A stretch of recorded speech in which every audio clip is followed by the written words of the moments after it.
Put a voodoo hex on my girl, Hillary, and that's why she got woozy. Yo. And the Secret Service had to prop her up and put her in the van. Bro, take us to a break, my dude. It was voodoo, son. I don't know about that voodoo. All right, so ladies and gentlemen, welcome. This is Three Black Guys with a Mic.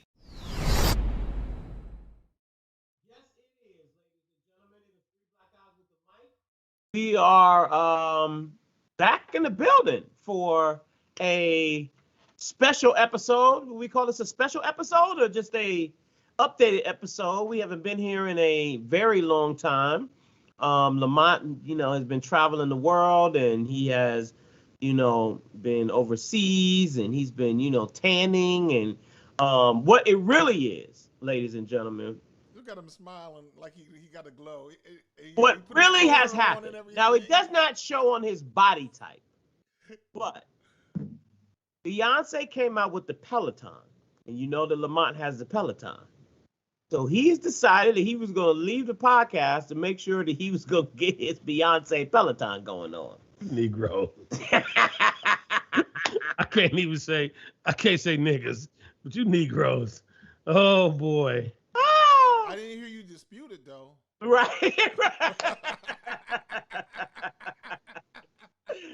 Right. Listen, man. Listen, wait. Can I ask a question? The Bobby Park checks had to come in. Can y'all hear this? Oh, here we go with this drama. So I just want to apologize. We'll get to that later. So I just had to, We can get to it right now. So, we have been, well, I guess, what I'm saying? I guess we could just catch up first. Yeah, let's do that. As y'all know, we've been off for about, Since 3 months now? Since mid-August. Yeah, since mid-August, the world opened back up, and we got extremely, extremely busy, so we had to take a break. So, Maynard, what have you been up to? I'm just trying to live this life, you know what I mean? Just trying to live this life. I can't get no haircut. My barber got the COVID, and I'm praying for him. First of all, wait a minute. The fact that you said he got the COVID is already disrespectful. Jeez. That's already disrespectful. I'm praying for my barber, man, my man Pat, man. I'm trying to hold, hold strong for him. Jeez. But it's important to know that, as much as, things are better, we ain't out of the woods yet. That's all. So we got a long way to go. Lamont, what you been up to? Hey, man, I'm trying to get this coin, man. I hear Donald coming back in 2024, man. So we got to stock these peanuts. We got to get, our guy got me out here buying this Shiba Inu that's been doing pretty good for the kid over here. We just trying to get it together, man, because, How many shares you got, Lamont? I don't know. I just gave him a check. You know what I'm saying? And hey. Miss Speller? Say again? I see Miss Speller, a very good friend, showed up. She said hello. Yeah, Yeah, I'm not hip to the Shiba Inu. Well, we're gonna have that conversation later, because I done made, we done got the little Bitcoin, the Ethereum, and all that, but that Shiba been doing, and Shiba been doing it. Yeah, she got some. She supposed to have some other stuff in the works, man. So I am not a financial advisor nor an attorney, but instead of you going out and buying some of the things that you're buying, just play around with that a little bit and let's see what happens. No, I mean, I'm glad you said that, because I was telling my wife that the other day. I was like, yo, some of these, disposable income items you got going on over here. Come on, my guy. We need to shift some of this disposable income, into some investment income. Yes. Is what we need to be doing. Yes. Yo. And again, somebody said this to me, this is something that, is very inviting for the poor man. I mean, because at the end of the day, unless, you are into some other big, high ticket, high areas of investment, the traditional way, you know what I mean? Again, and nothing is going to change. Well, something could change your life. You spend $100 and you make $500 back. That's a good investment. Am I wrong, Maynard? Wrong with that? That's what You gotta ask Maynard. You can ask anybody that one. Yeah, I mean, so I dove in on Shiba the first time a few months, like 2 months back, and it was for $17. I got 2 million shares. Right. That's up 500%. Right. So, but again, so So, As, real quick, while we talk about that, so man, what's up with your Radio One stock? You Yo, still rock I'm Radio glad you listen. Radio One stock is to be played with for real. That's a Yeah, I mean, serious I play. looked at my thing. I was like, yo, let me go back. I had to go tearing up papers and all this. I was like, yo, Right, wait a right, minute. right. Let me find my Radio One stock. You know, that casino might that might Well, change. You You know, when the looking casino for that hit, Radio you One. know, when the casino deal first hit, it went to like $40. Right. So if you were holding out, are you still holding out old Radio One stock when it was like, Yeah, when they first gave us the shares, oh, yeah. you should have sold. You should have sold when it hit 41. You should have jumped out because was the strike price was like $20 or something like that, $21. I didn't even know until somebody brought it up, and I was like, you know what, I do got. Yeah, I might even not have it anymore, but I gotta go through my stuff. And You know, I've been back and forth and beat that up a bunch of times, but I jumped back on and picked up when it went back down to $1. I do it every 4 months. I buy $500 worth and it's $1.15. It goes up to $6. I sell. It goes back down to 84 cents. I buy $500. so you stick it and moving. You know what I mean? That's the thing. What I'm learning. Yeah, it's month trading. It ain't day trading. Exactly. Yeah. Month and a half, 60-day trading. Yeah. all right, let's get to it. So let's start off by talking about BMF. We've had numerous conversations about BMF. You guys do not like it. Wait. He's coming around because he's singing, you know what I'm saying, You Can't Stop the Rain. So you obviously are coming around, but both of you said that it was trash. And I don't know how you said it was trash, but the problem that I'll let you go first and then I'll tell my problems. Maynard, you want the ball? You gonna give me the ball? I'll run. So this most recent episode, last week's episode, was actually, I thought, pretty good. I think that the story is good. I'm fine with the story. I'm actually fine with the acting. I think the production is horrible. I'm no matter what TV I'm listening to, no matter what, if I watch it on a computer, if I watch it on my phone, it's like the audio is bass heavy and I can't understand it and da. Much like I guess I'm doing right now because I'm told to turn my mic up. But I just think that the production is not as good. I ain't feeling it on that tip. So here's what I'm gonna say. I think what they have done, or what part of Curtis's formula is, he drives sometimes a little slow, and he knows how to drive fast. He knows how to go a little medium, and I think the first couple episodes they intentionally went slow and low. You know what I mean? Kind of like chili. You just got to kind of cook it at a low heat. You know what I mean? You can't burn it, or like a cake. You can't bake a cake at 550. In order for you to kind of get invested and understand the characters. I think that's what the play was, because now when I look at it, and of course, as everybody talk about Lamar, even everybody talking about, Cash Doll. I forgot whatever her movie, the name in the series. I mean, but it's like now you're invested. You see the human side, of T. You know what I'm saying? You see even the human side of Meech, you know what I'm saying? And you wouldn't be able to get that in the first episode or two. You know what I'm saying? And I think the last couple of episodes, to me, what was super cool is that they figured out how to humanize those guys. You know what I'm saying? And I think that's important because they are human. See, everybody think BMF was just all about the chains and the 50 deep and the money and all of that. But at the end of the day, they still were human. They had a mother and a father. You know what I'm saying? They, as they were even showing T in his high school, dude was a very good student. You know what I mean? So I think giving a human side of those guys is where a lot of people have bought into it. I know I have. And again, and you got Lamar. You know what I'm saying? We all know Lamar is a metamorphosis of Omar. You know what I'm saying? And so many other characters that, that's the villain. And, because we all want the villain. We all want somebody that we can be like, he need to go. But that's going to keep us coming back. And then here's the super trick. Just like any dope man. You don't get no more dope for another 2 weeks. So now you got to sit and wait. You know what I'm saying? Because they got to kick in the other shows. Boom, boom, boom. We in holiday time. So I'll catch you in 2 weeks. By that time, For all y'all that ain't caught up, you can catch up, and I'm gonna come back and give you another hit. So I get it. It makes sense. My man who plays Lamar, yo, he's killing it. He's doing that acting. That's dope. And I think everything to me has been good just on the technical and the production. I haven't now. Conversely, and we disagree with this. We disagree. Kanan, I wasn't feeling that at all. I thought that was whack. Which is another 50 Boy production, or 50. Let me say Curtis, as you. I know that you friends with him, so.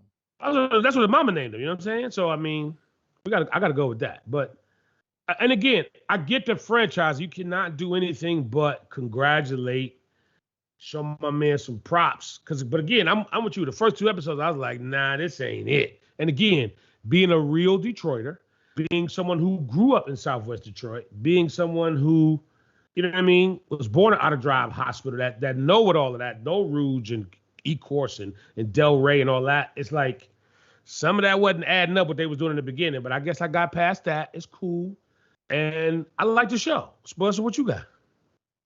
I mean, I think it's starting to get good. I agree with you. I think that, you know, I don't have a problem. I think that just because I live in Detroit, this is more personal ego than it is anything else. Like, to me, I think that somebody from Detroit should have done the intro. Like, I don't think that 50 should be on the intro. But I get it. It's his show. He can do whatever he wants. But I also think that, you know what I'm saying, there's a couple of, you know, elements that are missing from that era, you know, that should be in there. You know, I mean, but, you know, I mean, I didn't grow up in Detroit, but, you know what I'm saying, from what I hear, you know, the top 10s and, you know what I'm saying, the way people dressed back in the day, you know, I think that those elements are, you know what I'm saying, should be in there. When I look at it, and again, you know, I didn't grow up in Detroit, but I kind of know Detroit enough. It doesn't look like a Detroit dude. You know what I'm saying? Some of the people that I see, they don't look like they're from Detroit. They grew up in Detroit. But again, they got to shoot in Atlanta, whatever. It is what it is. I get it. You know what I'm saying? That's what their budget is. And then, I mean, the music, I think, is on point. The music, I think they kind of hit it. And I think it's starting to get okay. You know, I mean, it's enough to start to hold my attention. The one thing that I read, you know, Randy Huggins did say this about Lamar, and, you know, you guys know I do prison outreach. And one of the things that he did say was about the importance of having Lamar on the show because the mental health hospitals were closed. You know what I'm saying? Reagan closed those back in, you know what I'm saying, in the day. And so what they were doing was either they let all of those people out of, you know what I'm saying, out of the mental health hospitals, and they either sent them to jail or either they let them out on the street. And so you have people like that in, you know what I'm saying, the community that just did not have no sense of, you know what I'm saying, mental health during that time. You just was a crazy guy, you know what I'm saying, back, you know, you just was out of there, you know. So I thought that was a really good, that he said that, because it really helped for me to understand, you know what I'm saying, the character of Lamar. But, you know, I mean, I hope that they get it. I mean, I hope it continues on. I don't want to say excited, but, you know, I'm interested to see how Eminem is going to do on the White Boy Rick thing. Well, we'll see. You know, shout out Jeff. What's up? Tell me about the campaign hats. Jeff joined the show. Dr. Sabrina Jackson joined. It's been a minute since Dr. Sabrina. We ain't had a chance to really cut it up with her, but, you know, just say welcome, everybody, welcome. We gotta, we know we ain't been around, but we got a dozen of y'all back or so right now. We growing it. Go ahead. I'm sorry, Spud. I just wanted to make sure I gave it. Nah, I just want, you know, I'm glad you did. Thank you guys so very much for joining us as well, you know. But, you know, I mean, we'll see, you know what I'm saying? But congratulate, I agree with you. Congratulate to 50 for two reasons. One, on this show. One, for being able to have the foresight and the wherewithal to be able to go to Meech and be able to ask him to be able to do this show. The one thing that I would have liked to see was, and I think that why people are a little bit confused on it, I don't want to say confused, but, you know, not so into it, is because I think people want to see what Meech is right now. You know what I'm saying? So people don't know. A lot of people who know about BMF don't know about the 50 Boys. They don't know about, you know what I'm saying, 12th Street. They don't know that history. So the demographic for that is 50 plus, you know, but those people who know about BMF is 18 to 49, you know, so that's the demographic. So I think that people would love to see what they did right now and then go back. That to me would have been a better story. So wait. So let me ask you this, because this goes back into my snackable content concept and how everybody wants everything Amazon style. I want to hit the button, and if I don't get it in 3 hours, I need it the next morning. Are you saying that if we would have got that instant gratification, that people would have felt differently about the show? If it would have started up on 8 Mile and Hubble in those days, you know what I'm saying? Y'all that don't know, y'all just don't know.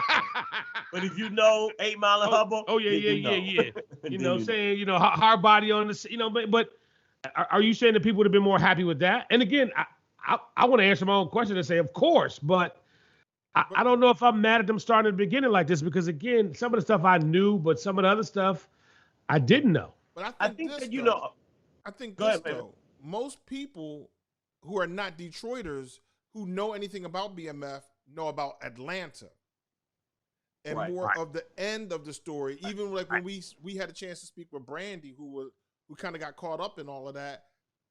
It was when she got caught up in Atlanta.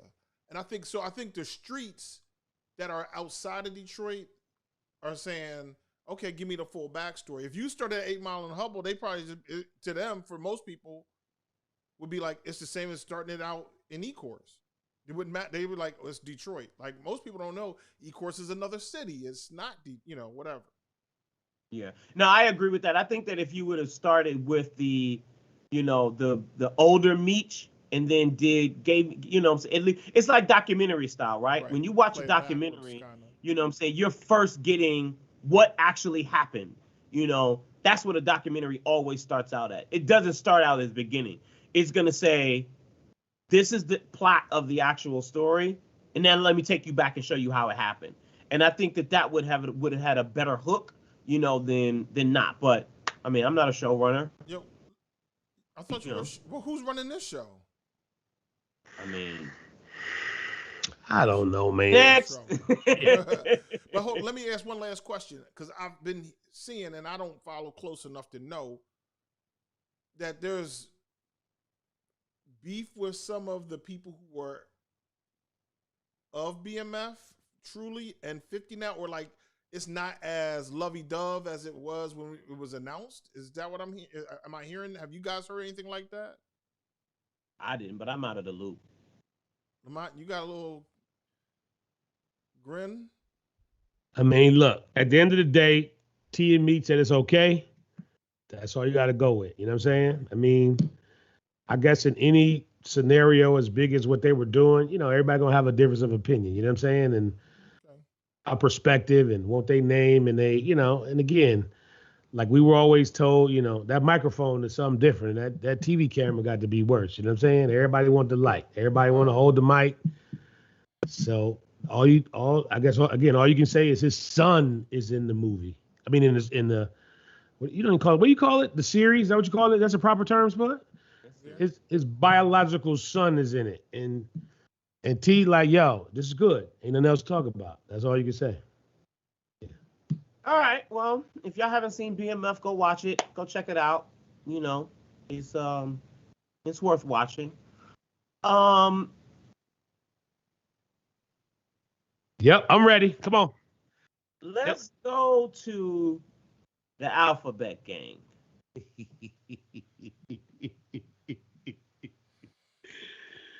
What is they talking about? Come on. Let's dive into Dave Chappelle and the Closer and the Alphabet Gang. They're part of the Alphabet Gang. Can I start, or you go set it up? In the trans community. So, if you have not seen Dave Chappelle's, you know, Netflix special, The Closer, he basically, which I didn't get this, and you guys can kind of add, you know what I'm saying, on to this. Now, I only saw Sticks and Stones. I didn't see all of the specials, the Netflix specials. but I did see Sticks and Stone. So he basically said that he was wrapping up, his Netflix deal, and that he was finally addressing or bringing it to a close of the transgender community. And he, basically talked about the transgender community, and the transgender community was unhappy. Now, I'm going to pass the ball because I'm going to say my thoughts, and I'm going to pass like this. That's what I'm going to do. I did not have a problem with the special. And now I'm not that smart, so I missed it. I did not feel like there was an attack on the transgender community.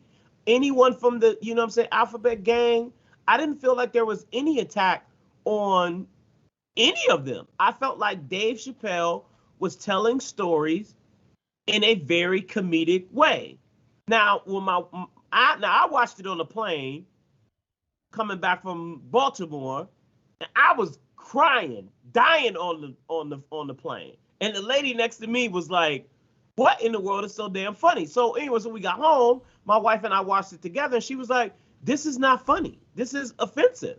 And I'm like, what's offensive? This is funny as hell. Now, I'm going to say this and I'm going to be done. This is what I heard. You guys correct me if I'm wrong.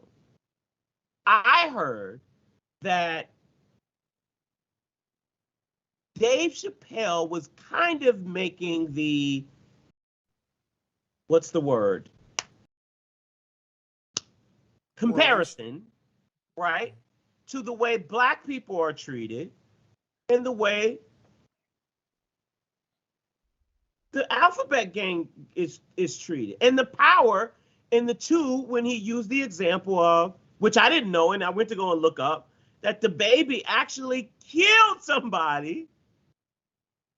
Nobody said anything to him about his rap career, but then he says something about the trans community, and everything is out of there. And to me, that was an eye opener, because I was like, yo, that's pretty big. And it goes back to the conversation that we had in June about, is Pride Month bigger than Black Music Month, right? The Alphabet Gang is. Hey, I'm sorry, Spud. Didn't Maynard? Go ahead. I'm sorry. I'm done. No. But didn't Maynard try to read us up and down and say that Black Music Month was bigger? Yeah, he was. No, I did not say that. Yes, you did. Yes, you did. No, I didn't. I said, and Spud, you remember, I said, Spud, No. Spud, you and I both worked at a Black radio station. June came every year. We didn't do anything about it, right? About Black Music Month. We didn't make a big deal about it. So what I was saying is that community decided that they want to have Pride Month, and every year they made it bigger. We didn't say what community did something about it. We said what was bigger. I didn't say that Black Music Month was bigger. Okay, no. that was the past. Let's get to right now. I never said that. Dave, I just said that we never cared. What is your thoughts on Dave Chappelle and especially in the transgender community? Who was that for? That's for you, sir. I mean, I think it's funny. I think it's very funny that this we're going to cancel Dave Chappelle thing exists, because that's not going to happen. I think also what we have to recognize is that when Dave Chappelle got his Peabody Award, he said, I will lay my life down to defend everybody's right to use this microphone to say what they want to say, because that's what, being a comedian is. So if this particular scenario results in Dave being canceled off of certain platforms, I don't think it bothers Dave. I think Dave feels comfortable and standing in what he believes is his truth. And let's get back to the point. How do you feel about his attacks on the transgender community? I didn't hear Dave attack the transgender community. Oh, okay. You said it was funny, but I didn't know if you. No, I mean, I think he approached the conversation like you said. Look, the baby literally killed a man, and nobody said anything, and then he hurt the feelings of of a gay person or a gay community, and all of a sudden they're calling for his head. And that is the funny part. And also in Sticks and Stones, what he was referencing was, look, he did a joke when he was with Comedy Central still, and they called him down over. They said, listen, we love this. This episode is great. We love the episode, but we have to remove this word. You used the word faggot, and that's offensive. Well, why is that offensive? Because, first, Dave, you can't say that because you're not from that community. He said, okay, fine. He turns around before he walks out. He says, you know what? But I get to say nigger all the time. Yeah, right. Because you're not gay, Dave, so you can't use that. Yeah, I'm not a nigger either. So, right. That was kind of how he left it in Sticks and Stones, although he had a lot of other pieces. But he was leaving it like, look, it's okay. And it's a bigger conversation. It's okay to make records that call black women bitches and hoes, to essentially have rapes that occur on the record. In 50 Cent's first commercial offering, there must have been 35 homicides in the record. And that's okay, as long as you kill black people, as long as you call black people niggers and jigboos and spooks and sell them dope. But if you say that about Jewish people, if you say that about gay people, God forbid if you offend, hell, they done made the Washington football team and another team and so on and so forth. And I'm not suggesting that these people should not be offended. What offends you, I can't control that. And I understand. You can be offended. That's your business. But when you say these things about black people, we as black people don't stand up and say we pushing back, because we have allowed it in our community for far too long. So as a collective, that last part I might be with you, but first let's go back. Let's talk about 50 real quick, and let's talk about the baby, right? So shout out to my man Arnold, right? So today's what, Monday? So Saturday night, I think it was, or was it Sunday? Last night, whatever. Hold on. I'm sorry. Well, who's Arnold? That's the baby's manager. That's okay. The homie.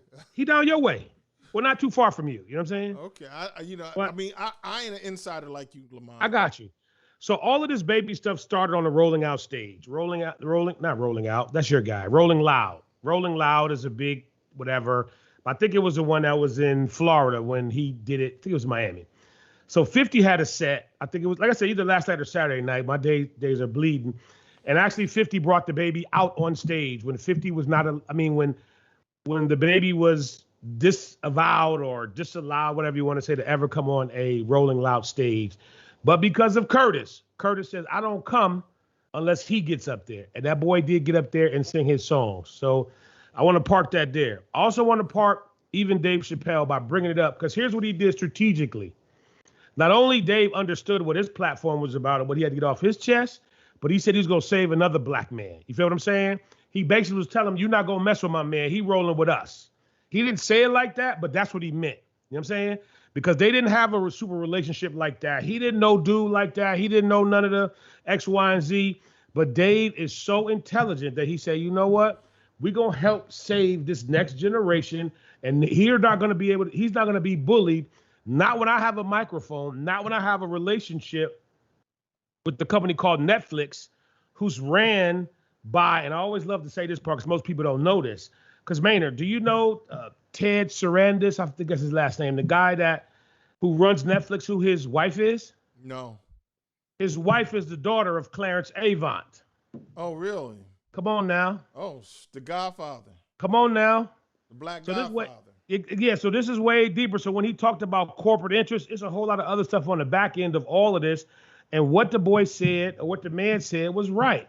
We've said on this podcast plenty of times, they are bullies. They have been bullies. They will continue to be bullies. And like he said, he's the one that didn't feel safe going to Netflix. And the reality, it ain't really that many of them screaming out loud. You know what I'm saying? At Netflix like that. It's a few. But let's not, when we use the term. Bullies, or are they just standing up for what they believe? No. In certain things, it's like either you're going to get down, you're going to lay down. But you know what, though, Lamont? And I've said this before. Mm-hmm. Like, we need to embrace that Karenism. Like, we want things, but we get told no, and then we just kind of be like, see, they ain't gonna Yeah, do it. but Maynard, Hold on, wait a minute. No, I got you, but I gave you 2 examples, and I'm not saying that you're wrong, but there's more than one way to skin a cat. I get You it. don't always win a war when they have more tools to work with than you do, and that's what Curtis did by putting him on that Rolling Loud stage to say without saying, y'all ain't gonna cancel this little boy. But that's we got his back. Lamont. What I'm saying is this: you talking about them trying to figure out how to save one person. But it starts with one. Listen to what I'm saying. It starts with one. Listen to what I'm saying. Has this community had effectiveness in pushing forward their agenda and saying, hey, we want spaces to be safe for us, and as a result, here are the things that we don't. And if that's been effective, then why are we not saying, wait a minute, we should do the same thing? We used to see en masse black people put on suits and ties, wear a sign saying, I am a man, and go down the street and protest. Now, we've seen Black Lives Matter protests, but 99% of the time, those have been in response to some eruption. Tragedy. We should just be like, you know what? It's Tuesday, and we ain't happy that we ain't got reparations yet.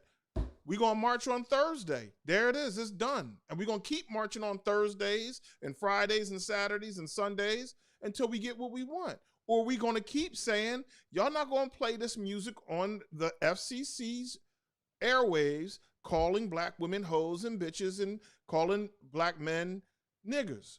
Even though they may bleep a lot of it, it's not as if that we don't know when he says, I ain't saying she a gold digger. She ain't messing with no broke, the broke. We know what the word is, and they're still being said. But we don't care. We're fine with that. Well, no, but do you think that we have the resource? Because let's go back to Dave Chappelle in the resources part, right? Because his point was he doesn't have a problem with transgender people, gay people, or any other community. And what he said was, I have a problem with white people.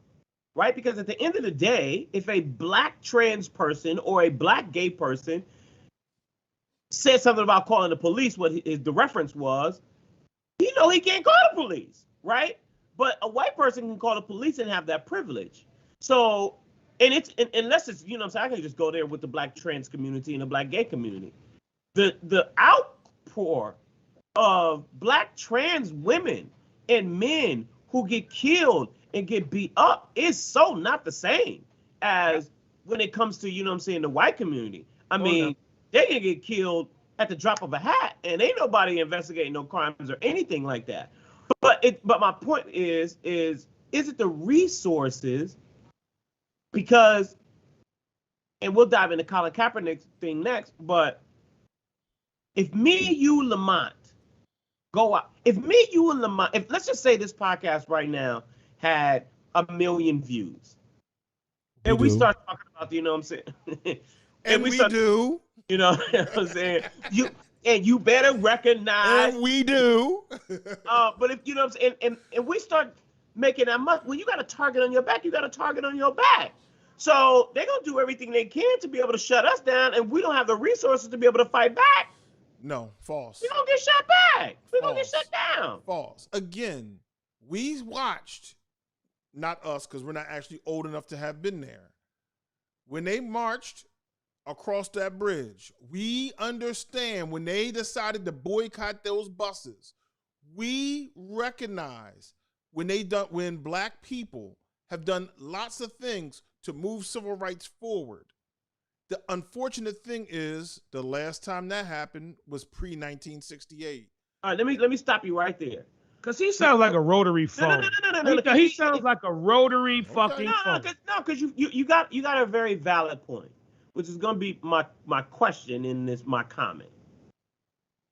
Where are the people that will stand to that magnitude today? Because what you're talking about, that's all we had at that time, right? So at that moment, they're willing to die for it, get beat up for it, get dogs. I will never forget Reverend Al Sharpton said this to me. And when I interviewed him a long time when I was on radio, and he was like, I cannot believe that I'm on the radio with you talking about voting. I can't believe we're even having this conversation about the importance of voting. No dog sicked on you, no water hoses, no none of that. None of that. None of the tragic things that were going on against black people just to go and vote. Where are those people to stand up to do the things that you're calling for right now? All of us should be doing it. There's no. But he said where? But he said where are they, man? Are they? All of us. I mean, all of us. Black All Lives of Matter us. wasn't there. I mean, Black Lives Matter. You know what I'm saying? That protest and everybody who actually did it, but it wasn't to the point to where it wasn't nobody getting tear gas. Right, but sure, people were getting tear gas during Black Lives Matter protests in Chicago. Sure, there were people getting tear gas to Black Lives Matter in Ferguson, Missouri. Sure, there were people. Okay, calm it down. Not in a way that was reactive. In the 60s, it was proactive. That's what I In said. 2000, reactive. But that's what I said. I just said that. We need to say, oh, we want reparations, and today is Tuesday. We're going to march on Thursday. We're going to march on Friday. We're going to march whatever day. But this is the difference. This is the difference. Negroes, particularly leader-style Negroes, can fly to Nice in the south of France, Lamont. So what you trying to say, Playboy? we just wait a minute. I just see your man, and I don't never want to mess his name up. Solomon, how you pronounce the good brother's name?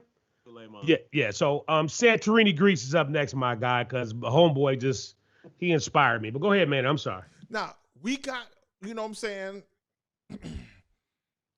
know that I am the suburban black. We got to a point where we like, hey, I got a backyard. I got half an acre. I got 2,700 square feet of 3-4 bedrooms, and I got a Volvo and a BMW in the driveway. What am I fighting about? And that's the thing. If I pay you to shut up, if I give you that paycheck, I'm paying you to be in check. And as long as you got the Volvo, as long as you got the flashy BMW, the Mercedes, as long as you got the 2 trips annually to, Greece and Tokyo or whatever, as long as you can come back home once in a 3-year period with the piece, like, I got this in Africa, I went to the motherland, and you wear the dashiki twice a year on whatever, Black History Month, Black Music Month celebration, and you got the autographed copy of a Stevie Wonder, Hotter Than July album, you say, I did my part. You know what, man? I hate to agree with you, but I always said this, is that. So it's your fault then, man. It's the suburban black's fault. Yes, pretty much. It is. Oh, okay. At least now we know. I'm going to tell you, my grandfather. It's your mama and your daddy because they raised you like that. My grandfather, my Private mother's school father. got you all sedity like that. My mother's father was a freedom fighter, right? He, he went to, he did exactly what Rosa Parks did. He went to a lunchroom counter and sat down to have coffee, fought the case, won in the Supreme Court, was a city councilman, all that good stuff.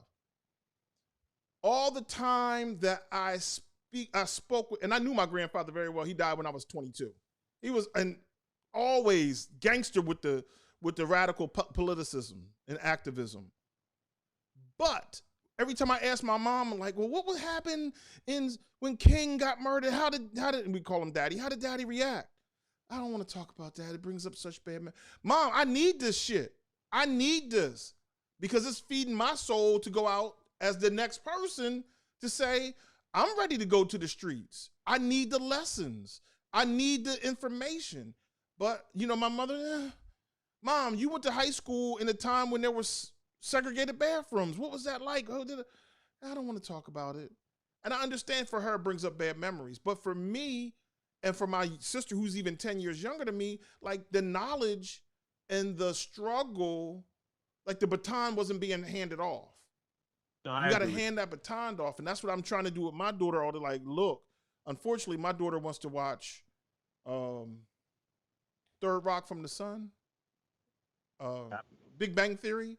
And, it gets on my nerves. Like, you got to watch the Jeffersons around here. And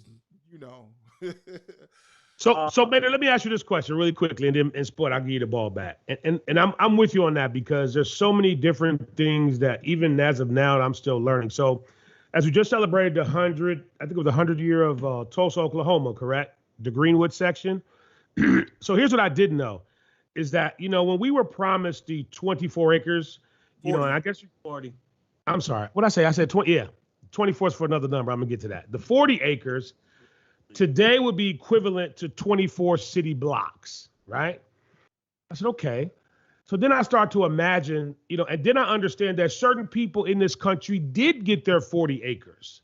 That some people in that Greenwood section, that is one of the reasons why that area that thrived so well over time, because they did actually get it. In the beginning, it wasn't that everybody didn't get it. Is that your understanding, Maynard? I understand that some people got it, but yes. I'm fearful. Okay, so I would be fearful of a world where we did receive it. Well, we're in a world that everyone didn't receive what they would, but here's my point. My point is like you just received it and then they got it snatched away. That's what right. Or it got bombed, or they ran a freeway through the thriving area 75 years ago, or Absolutely. It was so many things of the people that did or that had a thriving area. And again, like you said, I did not know that history in terms of certain areas of this country that they did get that 40 acres. But right? what I see happening if we had received it. If everyone would have received it, let's say that. If everyone would have received it. Right. I see what would have happened to us. To me, it actually occurred just to a different group of people. Indians or Native Americans have been given plots of land all throughout the country, and they have systematically targeted those communities, similar to black communities, with alcohol, with drugs, with poor policing, and they would have been able to say, oh, we're going to herd up all the black people and get these 40 acres multiplied by 235,000, 1 million black people, whatever the number would have been. And it's going to be all of Nebraska through whatever other part of the world or part of the country they don't want. And then they would have systematically worked on killing us. Now they get to systematically work on killing us without giving us land. For reparations. Huh? And you want us to go protest on Thursday for reparations. Right. Are you busy Thursday? I ain't busy Thursday. Let's do it. No, I got a 7 a.m. flight on Thursday. Yeah. We had to do this time. Let's so when we talk about Netflix, let's go into Colin Kaepernick real quick. Did you see his special or the documentary thing he has? I've only watched one app. Okay. So I watched obviously the first episode as well. Time. A man has stood up and given his career to do something and bring attention to something that's happened to people that look like me and you. And one of the 3 black guys has decided, like, I've had so much of Colin Kaepernick, I don't want any more. And we're wondering where the people are who should be out making the protest. Now, are y'all finished? Go ahead. Go ahead, Spud. Yeah, go ahead, Spud. So does he not want to play football anymore? Right. I'm still practicing. I don't know if you can basically. I don't think that you can make the reference that. What's like the combine is like a slave trade. Lamont, you made that comment before. Yeah, but I'm not trying to play. That's what it is. I just was curious if the man wants to play football anymore, because I don't know if you can play football and go after the NFL that hard, because that was a very hard statement to make. So the statement was in the NFL Combine. The NFL Combine is a lot like what it was when the slaves were being auctioned off. There was some wealthy white man who was looking at his muscular build and all those things and trying to decide that he'll make a good slave, or in the combine that he'll make a good football player. And there is a huge difference that football players often make hundreds of thousands, if not millions of dollars annually, where slaves didn't. And the owners make hundreds of millions of dollars off of those hundreds of thousands of dollars, right? True. Okay, gotcha. It made me think about and I was looking up who the author was, William Roden, about, I don't know if you ever read the $40 Million Slave, which basically talks about slavery in sports. And I don't know, man. I mean, shouts out to, Colin Kaepernick. Shouts out to Ava DuVernay, who, took on this project, and, she doesn't have any problems with basically ripping the Band-Aid off. You know what I'm saying? She's trash too. Ava DuVernay's not trash, dude. She's trash. In what way exactly? Listen, man. Yo, you know what? That's just a gaslighting. He's trying to gaslight me into some bullshit, and I ain't going for it. Hey, let me move on then. Hey, man, and listen, and I'm gonna say this, and I'm not afraid. It might bite me in the butt later, but whatever. She's not a nice person, bro. I'm really on all that other foolishness that they put on the TV to entertain y'all, buck dancing visually and all that, but she's not a nice person, man. And that's all I'm gonna say. Did I mess it up, Spud? Buck breaking. Yeah, that's what you do, the buck dancing and all. You know what I'm saying? Tariq Nasheed is buck breaking. Now that's you know what? And I know Maynard hates him. That is my man, 50 grand. I sent money for the museum. I ain't sent no damn money for that. I sent it. Call me with. I sent them $200. Get out of here! I ain't giving that man no damn money for no damn museum. Tax. I mean, don't get it wrong, Tariq Nasheed. I mean, I want to see you do the museum, but I just can't part with no money with that. I sent them 200, and I put Maynard's name on. I ain't mad at you either. I ain't mad at you. I'm saying, for trying to do that. And I'm so sorry. This is like such a sidebar. I cannot part with my money with Tariq. Now I did buy buck breaking, but I can't part with my money with him because he's so foolish. He's just so buffoonery. I love the buffoonery. I'm here for it every single day. But that's the Detroit that's in him. Listen, man, it's what it is. Maynard, wait, no, Maynard, the door's still open before we close the doors of the church.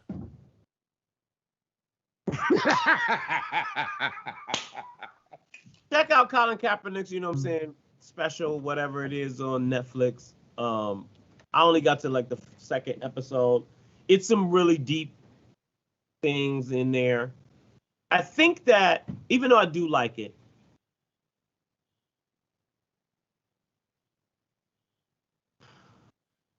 see the struggle, and you told yourself you only saw the second episode. I know, I only saw the first 2 episodes. Right. So my point you probably watched more episodes of Squid Games than you did of Colin Kaepernick. I haven't seen that, but I've watched more episodes of The Housewives than exactly. Exactly. That's actually not kidding. That actually is a fact. Yeah. But I don't want to sound Karen-ish. He's trash. But is there a new wave of telling the problems that we have occurred? No, because Maynard wants us to go stand on the bus, put the sign on, I am a man. And again, that's no slight to our forefathers. Yeah, that's the right word. You know what I'm saying? Because at the time, I believe that they did the best they could with the information that they have. But my opinion is, I think just like in any war, you need to have a multi-pronged attack. And that is part of it. And again, I believe, and I could be wrong, another part of it could be what Dave did. And I think he did on a lot of different levels for a lot of different things. You know what I'm saying? I think even 50 in his own little way, what he did by putting that boy, because that's all he'd do. You know what I mean? Like, you can't put 50 in front of in a meeting with somebody like Maynard and have that shit make sense. No. You know what I'm saying? And then Maynard, Here's my problem. We talked about, like, say, for instance, hip hop is some portions of what we hear in hip hop and in hip hop media as well, I guess, like Housewives and hip hop, Love and Hip Hop, etc. As some of it's poison, but you got to balance. You can't have McDonald's every day. You got to balance it with. But poison is poison. There's no way that you can water poison down. You have to stop poison. So 50, trying to find ways to support the baby.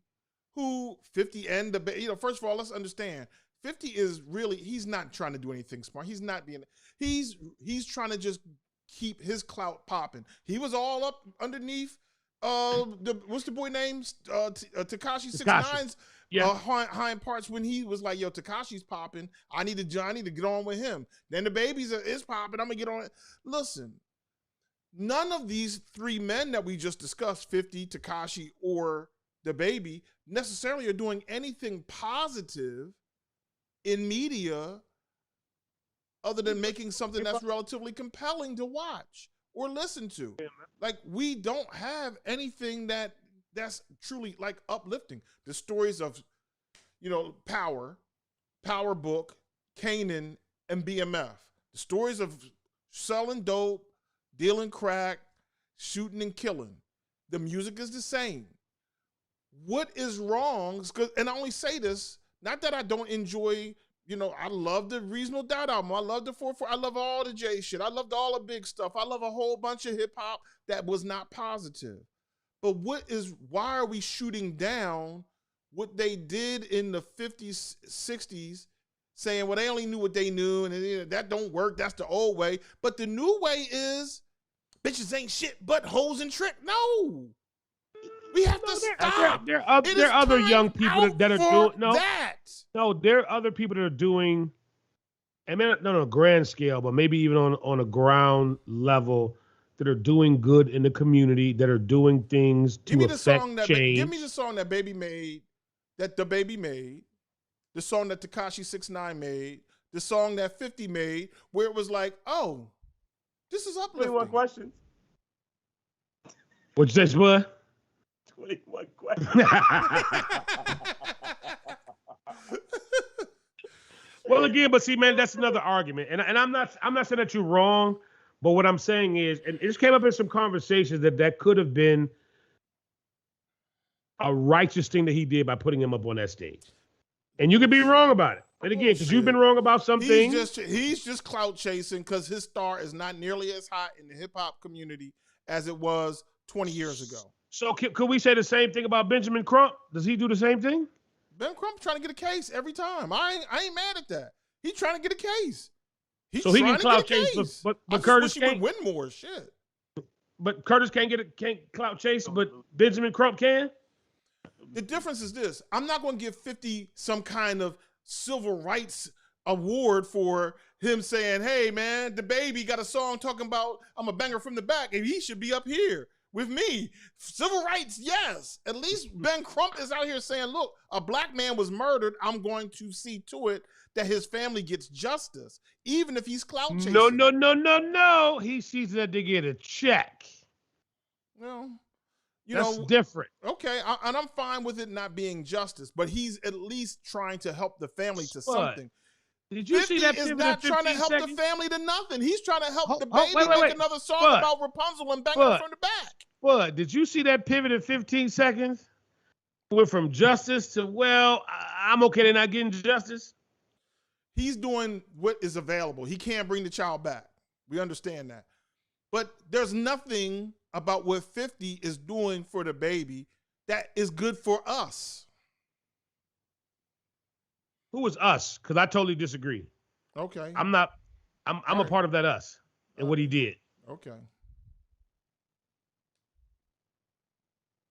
Okay. Speaking of rap music. Yes. Noriega said that he was the best rapper in 1998. I don't know, man. He kind of might have been close. He might have been top. A minute. In 6, 7, 98. He in the top. I can give him top 10. That album. He said he was the best rapper in 1998 over DMX, over Jay, over Big Pun. Now he kind of compared it to record sales, but I don't know if Noriega was ever the best rapper ever. That was a Tiger Bomb. They drink all that, all that foolishness. Cam got that pink horsepower, so he might have popped one of them to go. You know what I mean? You gotta love Noriega though. You gotta love Noriega. You can't. Lamont, you're right. Nori was popping in that moment, and he was popping in that moment because now Pac and Big are gone. He was popping in that moment because a lot of the other names that you mentioned, Spud, were popping, But no, I don't think anybody was like, I own this. 98 DMX wasn't fire? He was. I think this, listen, when Pac There's and Big, nothing you can compare to that Noriega has that can compare to anything. There's only Super Thug. There's only Gryman. There's only all I'm saying, I'm not saying that what's the other song? The Pharrell joint. Homeboy, I came to party. Your girl was looking at me. What's that? I'm drawing a blank. I'm drawing a blank. But I know what you're talking about. And But you also said this. On the right end. Yeah, he did give Pharrell that I don't want to say he made Pharrell. Pharrell's gonna make it for a long time, but he did put Pharrell on a major stage. You know what I'm saying? All I'm saying is when Big and Pac were alive, we knew who the king was. Yes. When they died, we knew that DMX was dope, but did we crown him king? No, I think it was too much going on at the time. He was king. No, it was too much going on at the time. And so as long as Feet Shimana from Sopranos said, what's yours is yours, but what's nobody's is anybody's. And nobody claimed the crown in that. Like, who was after Big and Pac went? Who was king? Nobody claimed the crown. So Nori said, you're like, I can claim that. Now, I don't think he's right, but I understand that he's like, yo, if it wasn't me to name it, it was a DMX. Was DMX king?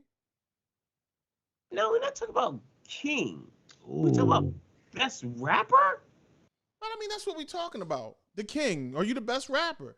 We know Big Papa was the king. He was Frank White, king of New York. Right?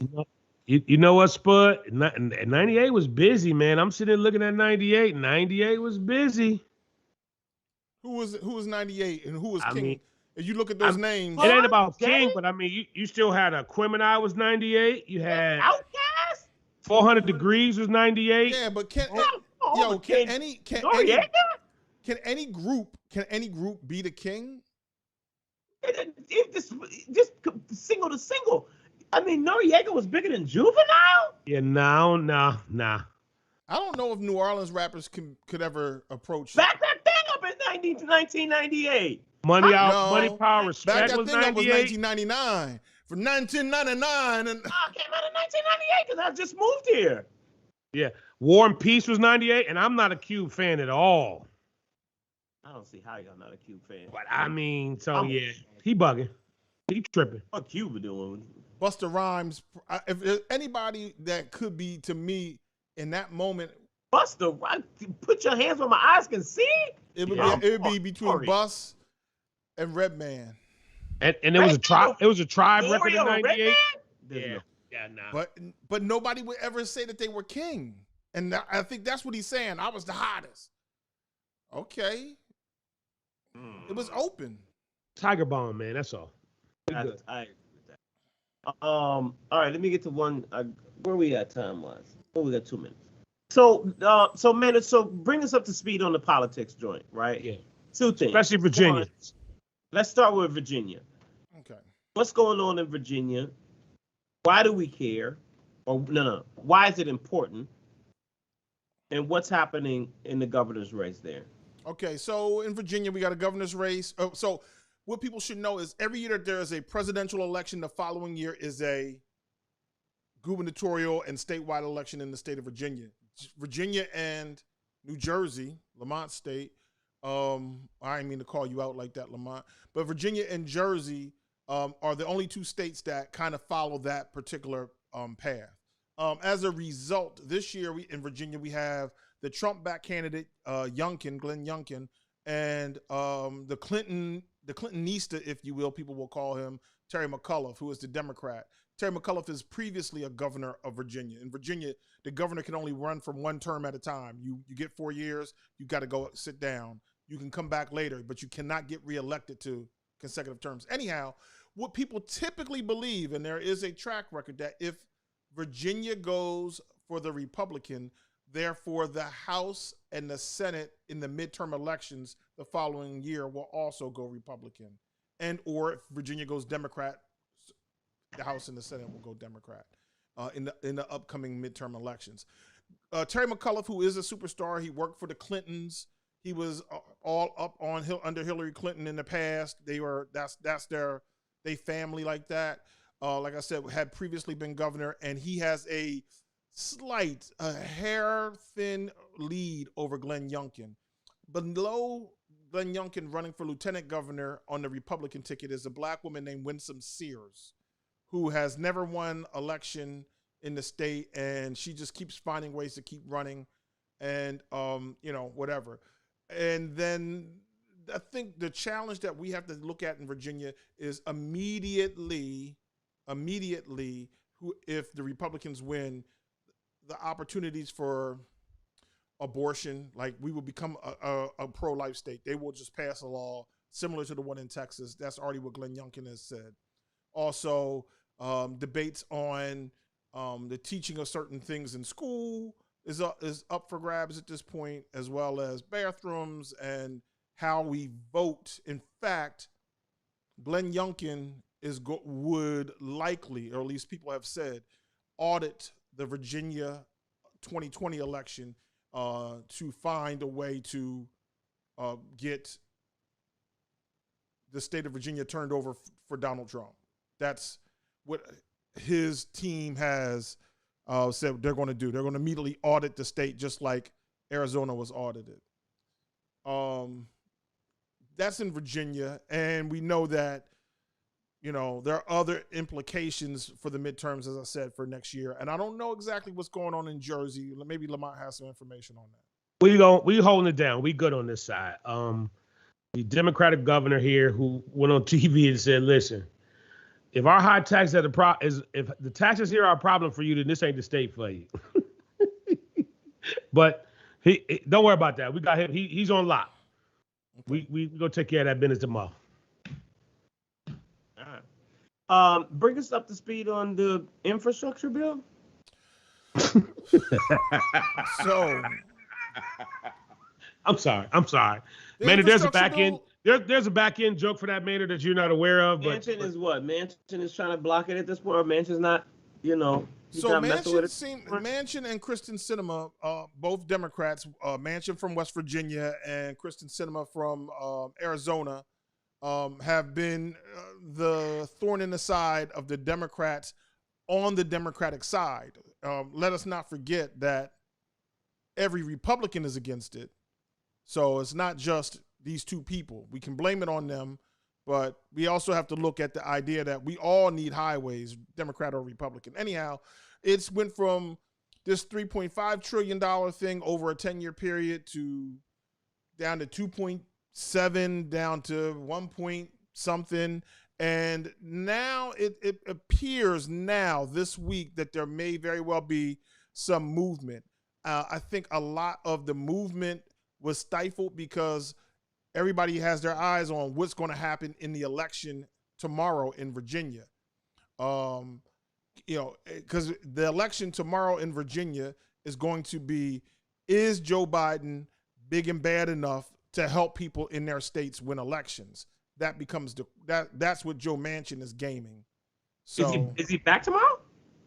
I'm sorry? Is he back tomorrow? Is he back tomorrow? No, I think he's still gone. He's at the G20. Right. No, but okay, I understand. Yes, no, he's out of the country, but he did campaign in state for Terry McAuliffe. So did Barack. And here the other day we had Pharrell and Kamala in town together as well. So Pharrell is, as you all may know, Pharrell is from this part of Hampton Roads of Virginia. He grew up in Virginia Beach, and he's here frequently doing all kinds of political fundraisers and whatnot. So can I ask you a quick question? Bring the festival back? He didn't bring the festival back yet. He has announced, I'll answer that real quick. He announced, because his cousin or nephew, I'm not sure what the relation was, but a family member was killed by a Virginia Beach police officer. He announced that he is not bringing his festival back to Virginia Beach. However, the other day, I think it was Thursday or Friday, he showed up in a very public fundraiser / political event, shaking hands with the mayor of Norfolk. As you all may know, Norfolk and Virginia Beach are neighbors. Virginia Beach being a slightly more Caucasian city, and Norfolk being the Detroit of Southern Virginia. What was your question, Lamont? Since Sleepy Joe is out of town when all of this stuff is happening, right? He's over there gallivanting over there with the boys. It's not Prague. I'm just gonna say Prague. I like saying that. So I read really quickly. So the Mexican brothers who got separated from their families is gonna get $450,000 apiece. Is that about right? False. Okay. You read that there was a bill that will provide, or that there was a movement that will provide up to $450,000 for Mexican immigrants who were separated from their families, whose children were taken and put into cages and blah, blah, blah, whatever. And when did this happen, Maynard? I'm sorry, really quickly. When did this event happen of the cages? About a year or so ago? No, pretty much through the Trump administration. So like within the past 5 to 7 years, right? Mm-hmm. So 5 to 7 years worth of discomfort, and up under Sleepy Joe's watch, there's conversation about getting up to 450, right? Again, there's a conversation about up to 450. Now we see, which is what I just said, right? We see this happen a lot with just numbers. Let's just keep this in perspective. Every time you see somebody up on some charges, they'll be like, so-and-so's going to get 30 years. And then that sentence comes up and it's 2 years or whatever. So I think the high number is 450. The likelihood that anyone would get that kind of money is X. And I understand, I had this conversation today. I understand that people would say, hey, but what about us? Black people haven't gotten reparations, or black people haven't gotten this, or black people haven't gotten that. But the Mexicans, they didn't march. They didn't do any marching or anything. That's fine. And neither have we. And so let us back up and understand one thing. 29 presidents since Lincoln didn't address reparations. Not once. You know, Barack Obama was in office for how many months? 96. Did he address reparations? So Dave was right. So now we address reparations, or did Kamala address reparations? Yeah. Hold on. I want to put this in perspective. It's already in perspective. No, let's put it in proper perspective. At least since Kennedy, because that's something that we can get our head around. We're not quite old enough to have been alive when Kennedy was president, but we understand it. Kennedy, Johnson, Nixon, Ford, Carter, Reagan, Bush, Clinton, Obama, Trump. The number of months that is, I can't even add up. I can tell you this, that Reagan, Clinton, and Obama each had served 96 months apiece. Zero discussion on reparations from all those presidents. Joe Biden has served 10 months. And he ain't hit no home run, no grand slam or double, triple, nothing on reparations. We have never asked anybody we've never put the push to get reparations. Right. So here's my question, and then we got to wrap this up. Did the Mexican brothers who were separated from their families and some people put in cages, did they push for reparations? People have, yes. Okay, cool. All right, we good. Yeah, they pushed for. I mean, we have to understand what is the Haitians getting? The Haitians getting sent back. so right. So it seems like we need to do some more study.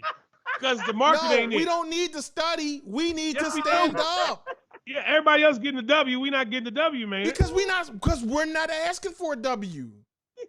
You know what we asking for? I asked for a PPP loan, and they told me no, man. Huh? How much for the 20 ball? I asked for a PPP, and they told me no. So what else you want me to do, man? I don't know. Not only did they deny you, then they like, yo, if we give it to you, you gotta give it back. You gotta give it back. I gotta give it back. Yo, Look, the PPP loan was a loan. It's called PPP loan. That's not what we should be asking for. If we want something, we need to make a concerted effort and ask for that. You don't go to the restaurant wanting pork chops and just sit there and hope that they come. You say, I want pork chops. We got to go to the counter and say, this is what we want. But we won't do that. We won't march unless a black man is shot. We won't march. I don't know why you want us to march, man. I got 3 cars. Can't we just pick one and drive? Like I said a little bit ago, I said this an hour ago, Spud. The black suburban is out here making his 6-figure Mercedes-Benz driving, 2,600 square foot, 3 vacations a year, a couple of vacations on the company's expense account, and we don't care enough. What we gonna do, Lamont? We gonna ride around the mall. We gonna ride around the mall in Washington D.C. Everybody who got your Mercedes-Benz, meet us here 9 o'clock. We don't care. The monument. We are gonna ride around. You cannot come if your shit ain't washed. If you ain't got a washed Mercedes-Benz, you can't even come. That is funny as hell. Oh my gosh. Oh man. But again, man, I think partially I do agree is that we do need to, and this was a big word in our space about a year or 2 ago about being disruptive. I do agree that being disruptive is important. I read this today about, when people talked about unemployment, and they talked about how once unemployment was over, that allegedly all these people are going to go back to work, and that there's some fast food restaurants, they will not allow indoor service because they don't have the staff, because they're not coming back. And when I thought about that, I said, wow, I did sneak to Popeyes to give me a chicken sandwich, and they said, you can't come in. Wait a minute.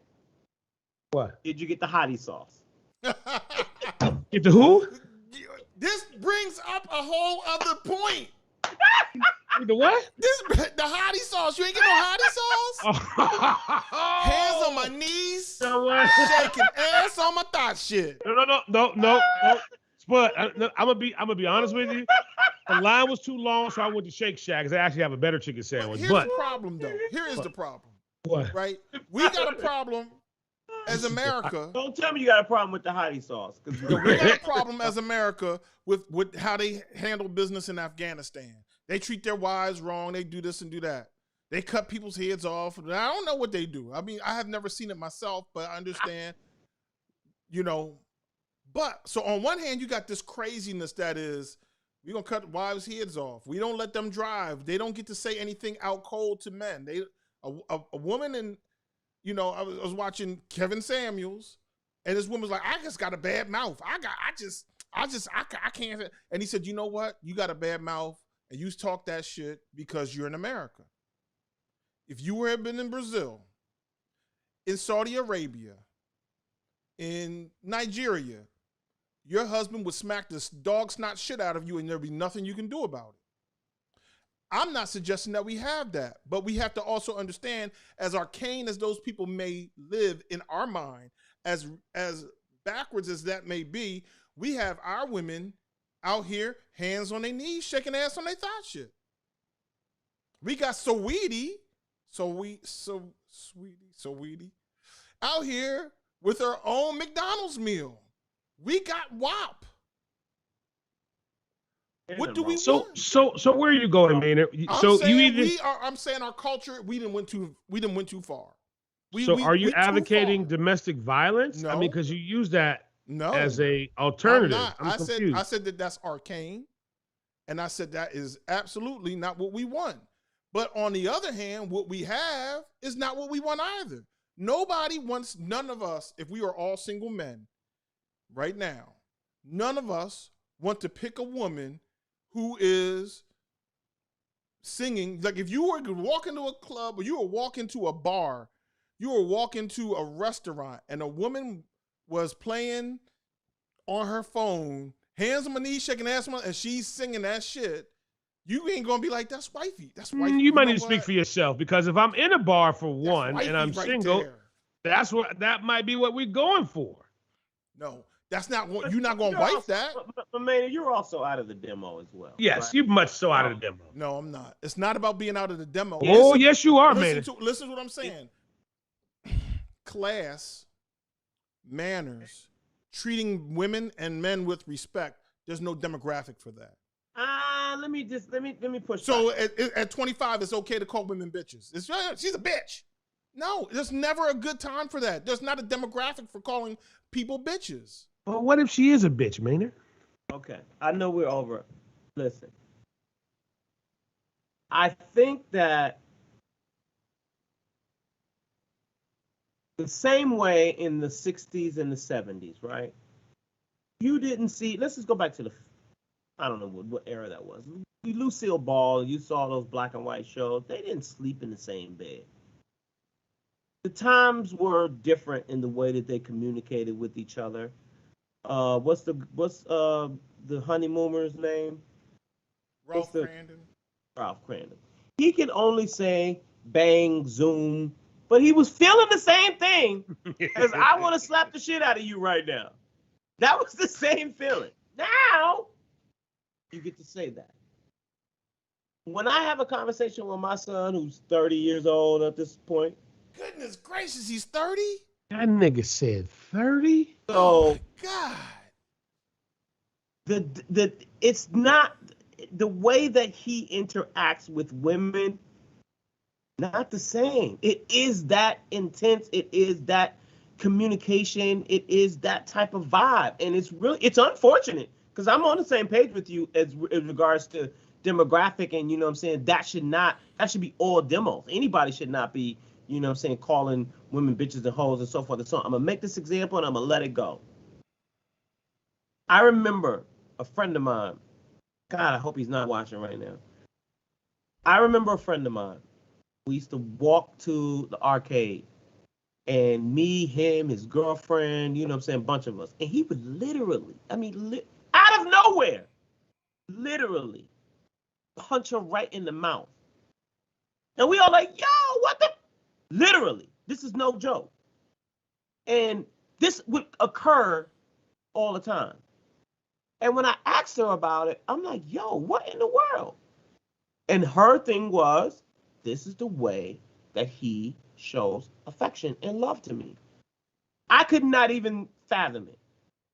But the newer generation, the way that they express love, sexuality, emotion, attention getting, it's totally different than the way that we did it. It's totally different. It's not cool. Let me say something. It's unacceptable, but hands on my knees shaking, that's what you like. What this girl over here is cute and she's cool and she might be talking about I'm going up to yonder to be with my Lord. But hands on my knees, shaking hands. You know, you said going up to yonder. I said I'm going up to you know what I'm saying? yonder. Like, but here's the thing. That's my intention. But this is what we have to understand. We're having less success.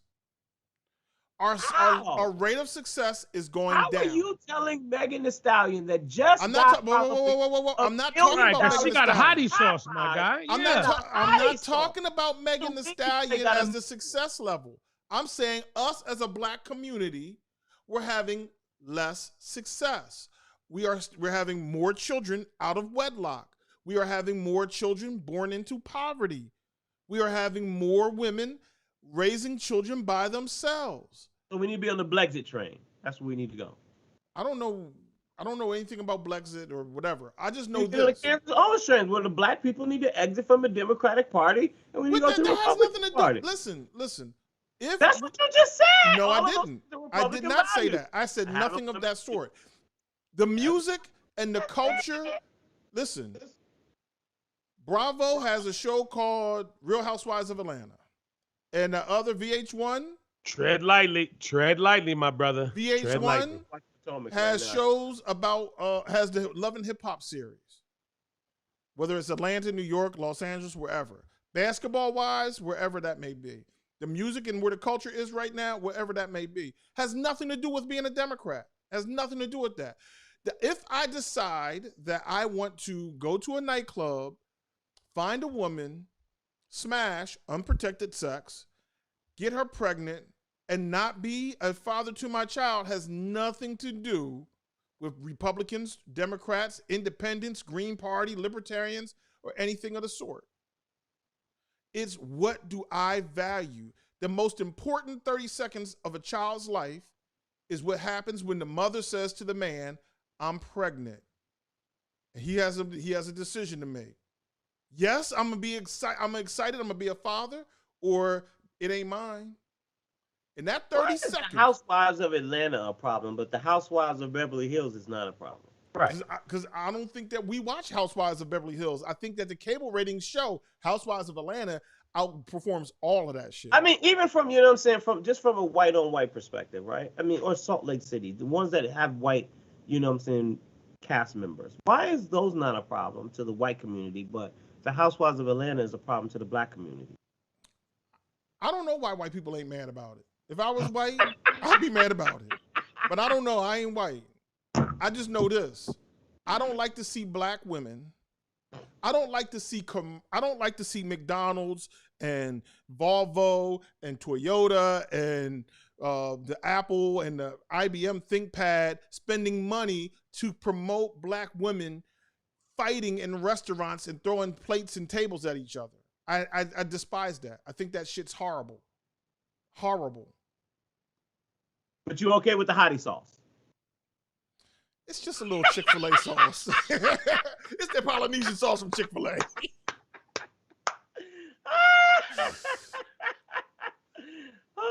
I just want us to do better. That's all.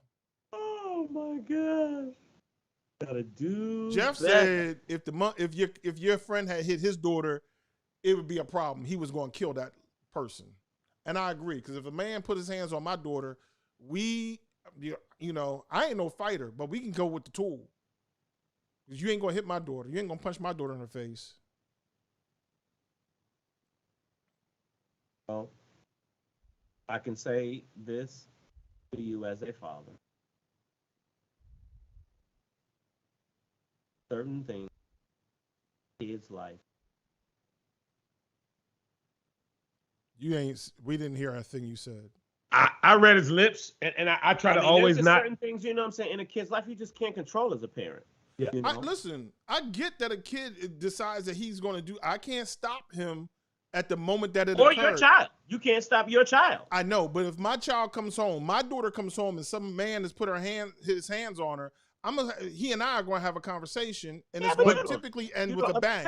Okay, but Maynard, can I wait? Can I ask a question as a non-parent? And I always ask this, and I always hear fathers say that, and I believe I would be the same way. But how do you address it when you find out that your daughter was the aggressor, and your daughter started the violence? That's a very good question. First of all, she's been trained not to put her hands on people. And if she has done that, then you know what? Then I have a conversation with her. But if a man punches my daughter in the face, I'm still going to see him. My daughter could be flat dead wrong. You're not doing that. You ain't touching my daughter that way. That is a no.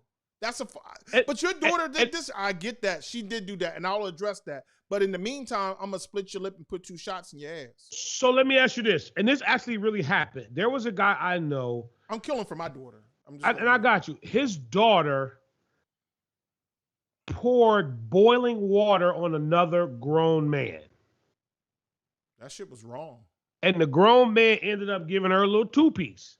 And just like you said, but then once the daddy found out what happened, because they were about to go to the hospital and my man's getting ready to go. But he was like, you know what? My daughter was wrong for this. She was the aggressor. She started. My daughter can be wrong, but if you put your hands on my daughter, I'm killing you. Wow. Yeah, let me just kind of circle back to. I'm serious with that. To what my point about that wasn't to say that, you know what I'm saying, that was okay, because it was so not okay. Right. My point was, at that time, which is the point here, her mom didn't know that. Nobody in her family even knew that. Only her friends knew that. Only because we saw it. But she was going home. She was hiding that with makeup and, you know what I'm saying, the whole 9 yards. It wasn't nothing, you know what I'm saying, she could do, you know, about that situation. It wasn't nothing her parents could do. What you could know, you do? and, you know what I'm saying, what could you do? point, you know, What could you do? I had a conversation with, and I had a conversation with my man, like, yo, dude, what are you doing? Like, this is not even cool, you know. But first of all, that was their relationship, but I still addressed it, and I addressed it with her. My point about it, what I was saying was that internally, she thought in her mind this is what love was about. And my point to you was that there is a plethora of girls out there in this generation, and I'm sure in the next, and in ours, that just internalizes things in a totally different way that is beyond our control. You want to know why? They just, I mean, the conversations that Deshaun and I have are like, I'm mind blown, you know, because he's so afraid to fall in love with somebody and to find a good relationship, which I want him to have, because of the things that happen in this generation, from materialism to setting dudes up, to the way that, you know, just taking pictures on Instagram and poking their butt out. And these are the things that women at their age, think is what grabs attention. You want to know why? It doesn't matter why. We don't know why. It does matter why. Because Listen, when we were 15 years old, we were going around grabbing girls' asses. We don't know why. Listen what I'm saying. We don't know why our daddies, you know what I'm saying, and our grandmothers my grandfather put his hand on my grandmother thousands of times that I've seen. We don't know those things that, you know what I'm saying, that are happening. It just happens. So but anyway, that was my point. And there are some things that out of a parent's control, you know what I'm saying, that you just can't. When Deshaun was out here trying to sell dope in the whole night, you thought the first thing I wanted to think of is like, yo, I'm gonna bust your ass. I'm gonna bust whoever's ass, you know what I'm saying, decided to give this to you. But that wasn't something I knew. There are 1,000 things that go on in a kid's life.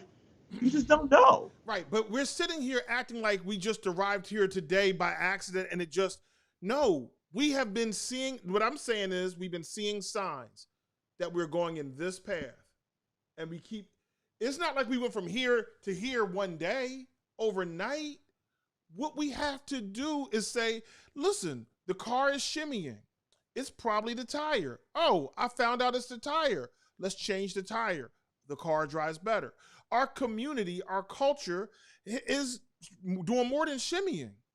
We can't just sit back and say, well, it's okay. Yeah, but you know what, Maynard? We're out of demo, so if we wind up with... No, Maynard. I also think you got to come into a realization is that there still is also an attack on our community. Even like something that Spud said about the girls now, they believe that sticking their butt out on Instagram is a thing.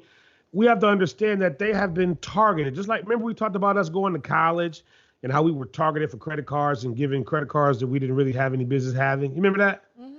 I think even from a social media standpoint, this has been a targeted attack, not just against black kids, but just kids in general. Yeah, so again, this is more than just understanding the shimmy. This, you got to understand that while you got the car parked at home, somebody probably plugging a hole in the water hose. You know what I mean? And that's exactly what I'm saying. A client of mine just said to me the other day that they paid a girl, Ari the Don, that's who that is? Ari the Don. Used to be with Moneybagg Yo. Oh, yeah. Okay, gotcha. Ari the Don. Yeah. $40,000 for a party. Who's Bow Wow's baby's mom, right? Bow Wow's baby's mom? Jarvis or whatever her name is or something like that? Chavis or something like that? $50,000 this girl is getting for a party, for an appearance. Mm-hmm. How long is an appearance, Lamont? Maybe hour, maybe? An hour. Might just be a walkthrough. You might not ever see her. An hour? You getting paid $50,000? And then I was like, wait a minute, so who is this girl? Let me go, you know. And I go to her Instagram page. I'm just it's only pictures. It's only pictures of this girl, and she got a big butt and a smile, and she's a very pretty girl. And I'm just thinking to myself, like, to your point,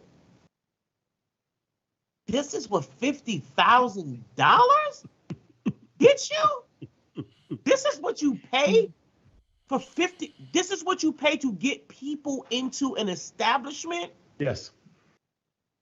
But the mindset of somebody who's looking at her, and I'm going to say this and I'm going to be done, who's looking at her is like, why is this not success? Mm-hmm. This is just as much success as if I went to college and went to go work at JP Morgan Chase. Let's start with Cash Doll. How can somebody say that Cash Doll is not successful? The girl went from a strip club to being on one of the biggest TV shows in the world. Do we like the route? No. But That's it's still not, you're success. missing what I'm saying. That's not what I'm saying. That's not what I'm saying. No, it isn't what you're saying, but it is what I'm trying to express to you, that it is a different culture of the way that the younger generation looks at what success looks like. It's just different. Listen. It's just different. You're not saying anything wrong. Listen, I'm but saying watch what that happens. The way they look at that WAP, like you said, that's successful. We get that. Here's the thing. I grew up 76er fan all my life, watching Dr. J, right? Watching Allen Iverson, watching Charles Barkley. And I went out to the basketball court like a lot of men did, a lot of young boys did, and I was like Doc or Kobe or whatever it may be. I emulated those men as much as I could. I'm not a great basketball player, but I did what I thought was like, oh, this is a Dr. J move or whatever. At the same time, I realized Dr. J and 400 other men are going to play in the NBA. I probably won't. So what we have to understand is, even though there's a Cardi B that went from being a stripper to being one of the hottest rappers in the game today, that Cash Doll went from being a stripper to being an actress and a rapper, that this girl, whoever, is getting $50,000. There are millions of black girls and women and millions of black men and boys who will listen to a Jay-Z record or a so-and-so record, a Moneybagg Yo record, whatever, and they will never achieve that. They're going to have to carry their black ass to work tomorrow. But you are going to have a problem carrying your black ass to work tomorrow if you don't speak the language, English, somewhat well. If you don't take care of your credit, you're not going to be able to afford certain things, et cetera. If it were that easy to just be a stripper and do this and do that and rise to the top, every fine, bad broad would be there. If it were that easy just to go out and shoot jump shots, all of us would be Kobe Bryant. We have to recognize that only a small percent of what we see. Spud, you already know this. A long time ago, every radio station had a morning show. And then Tom Joyner happened. And then Doug Banks happened. And then Russ Parr happened. And how many morning shows went away? Almost all of them, until we're down to about 4. So the path that, like, oh, I'm talented and I'm going to be a rapper. Lamont, how many cats want to be rappers and never make it, and all they do is spend money going to the studio? How many people, I'm going to go on TikTok and shake my ass and see if I can become a millionaire? There's more people on TikTok, and fewer of them are making $10,000 a year doing it. This is not your path. You have a better path of trying to at least educate yourself. I didn't say go to college. Find a career that works for you, and then profit your life, not money, profit your life from that, because all these behaviors are typically going to lead to the same things that got you where you are. But you know, if I took that advice, children by a bunch of different men, being in poverty, and being and et cetera, et cetera. But you know what you sound like? I mean, and I'm just thinking about Cardi B as an example. She found something that she got educated in, which is stripping, hospitality industry, entertainment, however you want to do it. Mm-hmm. And fast forward, net worth of $40 million. And you're right. How many Cardi B's are there, however? When you say how many Cardi B's, I don't know, probably the same amount of black men that are in the top of the financial space. Okay. But what I'm saying is this. which is probably 2%. You know what I mean? Right. So Exactly. So the large percent of us are not going to make it to the NBA or the NFL. The large percent of the average drug dealer ever has in his life $35,000. no, not the ones I know. They have more than that. The average. I said, listen now. Remember, dealing drugs is being a kingpin and being a corner boy. There are a whole lot more corner boys than there are kingpins. That's why we call them. Yeah, but you're looking at it from a master's degree perspective. I'm looking at it from. Listen. So are we? Listen. Being smart is not perspective. Being smart is not an exclusive trait. Anybody can be smart. Boy, only thing you're thinking about is just being the boss. Right. You're not thinking about you're just a corner boy. Your focus is, I'm gonna be the boss and I'm gonna die until I either get to that spot or either not. Even if I don't, I'm still in the game. I'm still a corner boy. If I'm a stripper, my mind is on, you know what? If Cardi B could be a stripper and be a biggest rapper, I could do it too. I could do it too. And you know what? Most of these girls, they don't care nothing about that stuff. Look at look. If you look at if you look at these girls' pages, they got 50,000, 100,000, 1.2 million. I be looking at some of these girls and be like, yo, I don't even know this chick. How does she have 1.2 million followers? That's even off to the side. But even if she does not, even if she's getting 50 grand, if she does 2 parties, 3 parties a week, if she get 150 grand a week. Listen, man. If she just did 10 of them a year, just a year. Come on, man. So let me ask you this. That's the mindset. Let me ask y'all this. Okay, ask this. We gotta go because it's 8:36. How many? My dinner getting cold, man. How many women are strippers who wind up at some point having to trade their body for sex or trade their body for money, or who have been beaten up on, who've been raped, who've been assaulted, and they're like, well, you know what? I got this money, but in the meantime, you've been raped. In the meantime, you've been called a bitch. In the meantime, you've been treated like shit. There's not a trade-off for, like, you know what, Lamont, I got a party that I'm going to throw. I'm going to give you $500,000, but at the end of the night, I'm going to fuck you in your asshole. Whoa, my guy. Is there a trade-off? Is there a dollar trade-off for that? My guy. Is there a dollar trade-off for Eve's success at this point? Talk show, rapper, TV show, married a billionaire, about to be pregnant. There's no trade-off. She's one of the best female rappers we got. I'm about to say Eve won for real. Not only Hit that, Cardi B. Not only was she just stripping, she got a sex tape. Yeah, she won.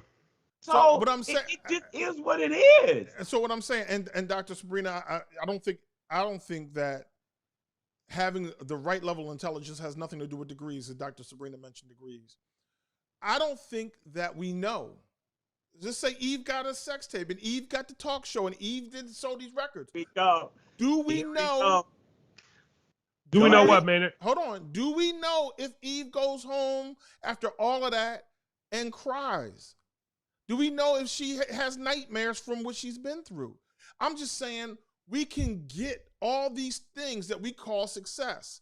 Money, cars, jewelry, clothes, fame, fortune. But Prince or Michael Jackson or so many others literally were so miserable that they poisoned themselves to death. Is that success? Michael Jackson owns a monkey. He killed himself. So what do you want? Yeah, because now it sounds like you don't want people to try to achieve in whatever it is they're doing. Achieve. Be healthy. Because a lot of these women who we're talking about, and a lot of men who we're talking about, have traded a part of their soul to achieve this success, only to find out later on that, you know what, in order to have the success and live with it all, I'm strung out on narcotics, or I need phenamol, whatever that was that both Michael and Prince were taking just so they could sleep at night, or that whatever it was called, or that Marshall Mathers is like, I'm trapped in my home. I'm stuck. I can't go. Can Marshall go down to the Myers? pick up a 6-pack of beer? Yo, spaghetti. He was at his mom's spaghetti spot there. Was he? Trash. So I'm saying pursue your success, but pursue it in a healthy fashion. Because if you don't, when it gets quiet in the middle of the night, when I mean, I just feel like this world would be a really difficult place to live in if we follow the yes, ma'am, Dr. Jackson, you're right. Yeah, the rules of Maynard scale. That's all I'm gonna say. It takes many to anybody. You know what I'm saying? Look, Bill Cosby did a small bid for rape. Yes. All right, the man was out here raping chicks. All right. Yes. Mm-hmm. Will Smith, who we all held on a pedestal with Jada, wanted to commit suicide. His wife was banging August Alsina. Yo, dog. Yo, dog. August Alsina. Yo, dog. August Alsina. Listen. No hate on August Alsina. No. Listen. He was able to be. No. But Maynard, August Alsina. But let's take this long. Jada Pinkett Smith is super trash. Everybody's trash. We out, y'all. See y'all Hey, later. hold. Before we go out, look. So many of you guys may be hearing us on iTunes, Spotify, whatever the case may be. Some of you are hearing us on YouTube and Facebook. Moving forward, as we open up season 6 in January, we will only be available on Facebook, YouTube, and Instagram. That will be it. So the place that you got us tonight on YouTube, the place you got us tonight on Facebook, the place that you will find us on Instagram will be the only places that we will be available. We will return in January. You very well may see some holiday photos pop up between here and there. Spud has a sex tape that he's releasing sometime after Thanksgiving. Lamont Spud is happily married. What the hell are you talking about? A sex tape? Hey man, we trying to get to 50 million. That's what we. But 5 fucking minutes ago you told us don't sell our soul. We trying to get this money. So righteous, we trying to get success. Lamont's gonna be shaking his hands on his knees, shaking his ass on the thought shit, and we are out. I'm sorry, Spud. Go ahead and take us out. Lamont, your final thoughts before the holidays. Man, go get that hottie sauce, man. Yeah, go get the hottie sauce, man. All right, y'all. We talk to y'all, man, in 2020. Y'all be safe. Happy holidays, man. Peace out.